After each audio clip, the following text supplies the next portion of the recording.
Temple Ashaju, business correspondent, is live at the Nigerian Stock Exchange, at our studios at the Nigerian Stock Exchange. Good morning, Temple. It's nice to have you. You have the floor. Let's get a sense of yesterday's reading. A very good way to start the trading week with the index, although still below the 35,000. If you're following that very closely, we've lost 37,000. We lost 36,000. We slumped to 34,000. We're holding it around 34,837 as we speak. Yesterday, the market booked a little profit, and then the market gave some of the earlier losses back before the end of the day. Where are we since the year 2018 started? The Nigerian market is now a negative on the composite index, 8.91%.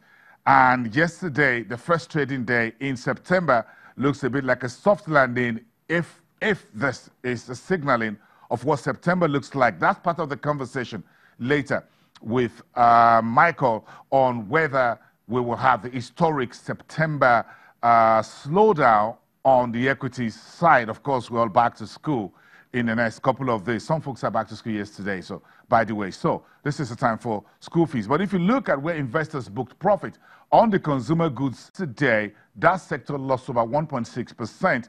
Oil and gas was down by 0.75%, and you have the banking sector, Jaiz Bank down the maximum 10%. GT Bank was green 1.39%. That helped the market to finish off on that plateau of 0.03%. Dangote Cement down sharply in early hours, about within the first 1 hour of trading, finished about 1% in the green territory. But if you add the banking sector number from GT Bank, you find about 0.6% green finishing line for that most watched subsector of the market. Consumer goods, as you heard, 1.57% in the negative territory because Nigerian breweries was down 2.96%. That's a bellwether in that space. Flour mills also another bellwether, down nearly 10%, 9.67% to be specific. Of course, you're looking at industrial goods because Dangote made a comeback before the market closed 0.5% in the green territory. Insurance was strong by 1.91%, the most active sector on Monday. And if you're in the news, you already know the news around the insurance sector reclassification and recapitalization. We'll have more conversation on that tomorrow and on Friday. It's going to be all the way from tomorrow, Wednesday, Thursday, and Friday on the insurance sector, trying to unpack the new deadline, revised deadline, which is now October, moved backward from January 2019. We're going to have from all sector analysts and, of course, the officials of NICOM bringing us up to speed on that. But insurance was good. Again, we have Hallmark Insurance up by 10% maximum. So that sector is the most watched right now. If you're interested in the market, if you're watching the market, watch the insurance sector with 1.91%. Oil and gas was about 0.75%. That gives you a bit of a sense of the equities market. The flip side of the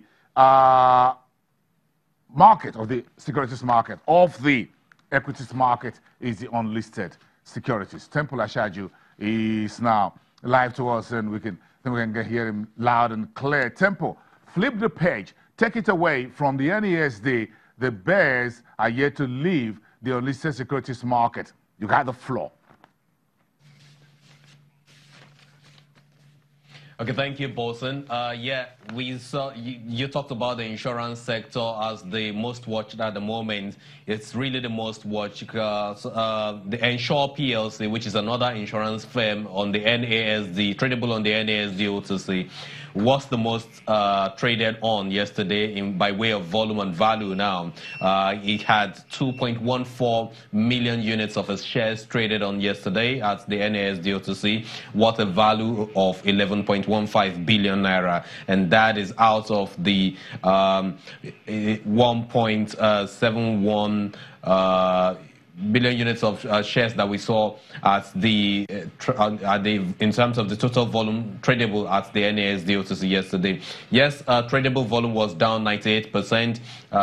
Value was also down by 99%, and that's because investors went more for Ensure PLC. USI in turn came down by 0.61% with a market capitalization of 466 billion naira. We had just 10 deals there in the market. Let's look at the treasury bills and bonds market, which is the debt market. Bonds first, where we saw bearish sentiment yesterday. At the secondary side of things, bearish sentiment persisted as average yield rose by 6 basis points to 14.86%.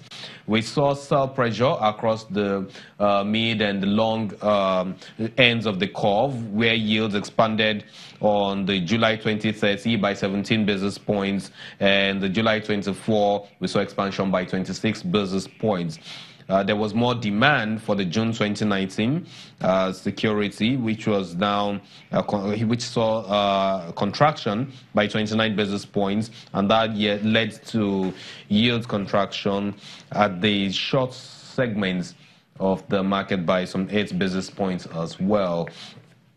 In terms of the treasury bill side of things, we saw buoyant liquidity in the financial system, worth over 422 billion naira, helping that market to experience some kind of bullish sentiment yesterday. Average yield moderated by 27 basis points to 11.94%, while yields contracted across the short, the medium, and of course the long end of the curves. We saw more demand at the 87 day to maturity by 84 basis points.